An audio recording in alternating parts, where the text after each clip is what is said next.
I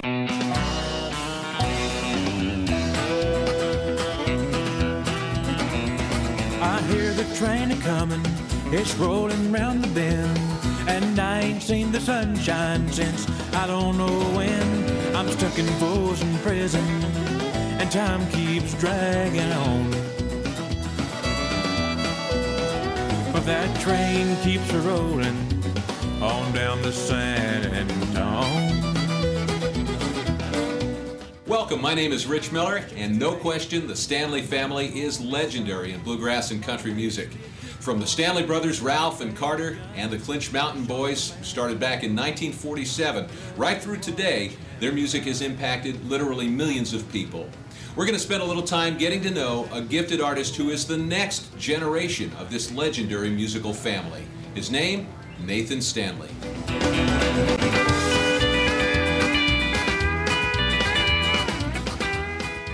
I go back and get those old recordings of my papa back when Keith Waitley worked with him, and Ricky Skaggs and Larry Sparks, and all the way back to the 40s when the Stanley brothers were together. That's what I cut my teeth on. When I was just a baby, my mama told me, son, always be a good boy, don't ever play with guns. But I shot a man in Reno just to watch him die. What I like about Nathan, what I like about his grandfather, what I like about the way they've conducted their careers is that they've never really been anything but themselves through the whole process, and audiences have come to them as a result. That makes them artists in my book.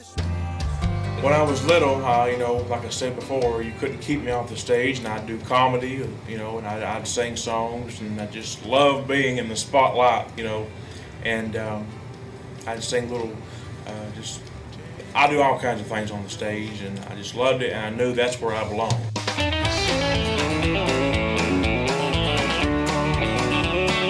This was my first album of country music. I wanted to go back and record some of the old standards so people would know them. We got 21 tracks on the album and singing 19 duets with Marty Stewart, Ricky Skaggs, John Anderson, Rhonda Vincent, my papa Ralph Stanley, Vince Gill, Gene Watson, and the list goes on and on. Love will mourn in sorrow. The sun is slowly sinking.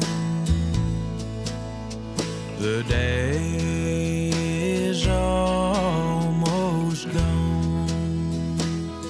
I've never thought about being an actor, never claimed to be one. Nathan called and asked me if I'd do that, and I said, I ain't sure you got the right one. He said, I think I am. I said, hey, if it suits you, it suits me.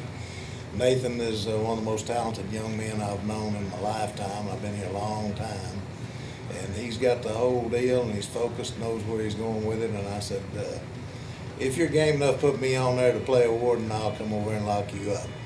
Okay, Nathan, there was a pretty lady in that video who played your girlfriend. Now, tell me a little bit about her. Who was she, and is she your real girlfriend? That was Laura Dodge. She's a singer-songwriter here in Nashville, just a wonderful talent, and she got a great heart, great personality, and got what it takes for her to be a star here in Nashville. But she did a wonderful job just telling me off in this video, and at one time I thought she was serious. I was like, I didn't do anything, you know, so I did, you know, just don't tell me off so hard next time, you know, but she did a wonderful job.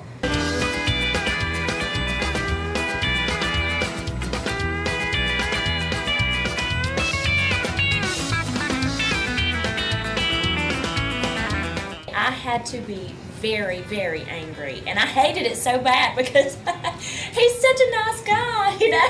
Hard to be angry at. He really is, and it was so much fun just being in the cast and being able to share that time.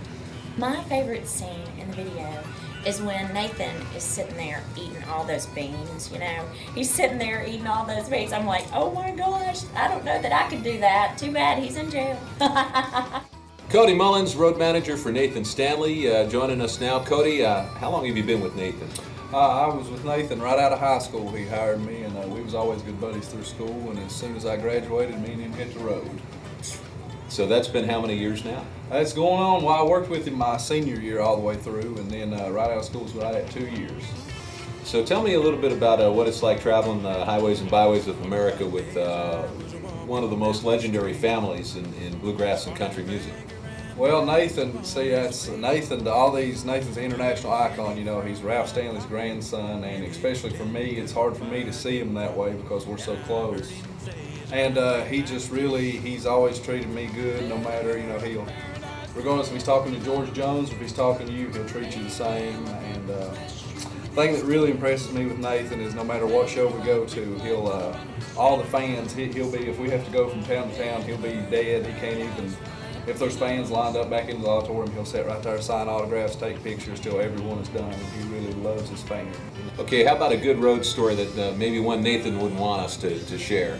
All right, I got one good story. Our driver, Jimmy Vaughn, he goes with us everywhere we go, and we always like to put stuff in his food. We'll salt his drinks and just be all that mean to him, really. But we was in Tony Roma's in Pigeon Forge one time, and we went to this magic shop, and we bought some of this. It turns liquid into like jelly.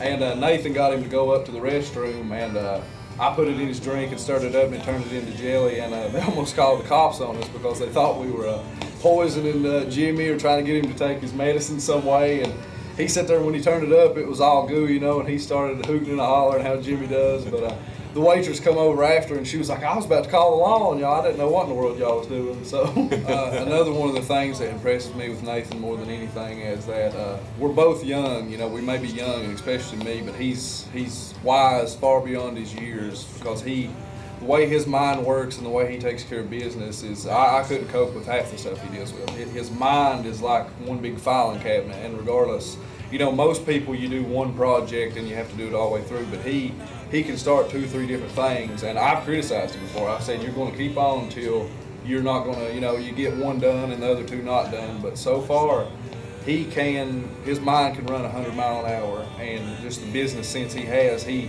works on each one of them, and by the end they all get done. So he has one of the best business minds I've ever seen. You've been working with Nathan for how long? Oh Lord, I go back since say about 9-10 years. He's just, you know, when I was on the bus with Ralph and them. So how old was he when you about started? 9 years old, I'd say 9. And I used to watch him on the stage. He had that little sparkles, and he always impressed me then. He'd have that little mandolin out there burning it up. I said, that boy's going to make it. He's got what it takes. He's got the backbone, is what I call it. I'm really impressed with his intelligence and acumen. Most artists don't have that sort of left and right brain connection that allow them to be both artists as well as business people. And Nathan seems to have that balance, and I think he's going to be a great label head. What kind of advice did your grandfather, Ralph Stanley, give you when it was time for you to step out and sing? He told me to never copy anybody and be yourself and be true to your fans, because without your fans, you're nothing.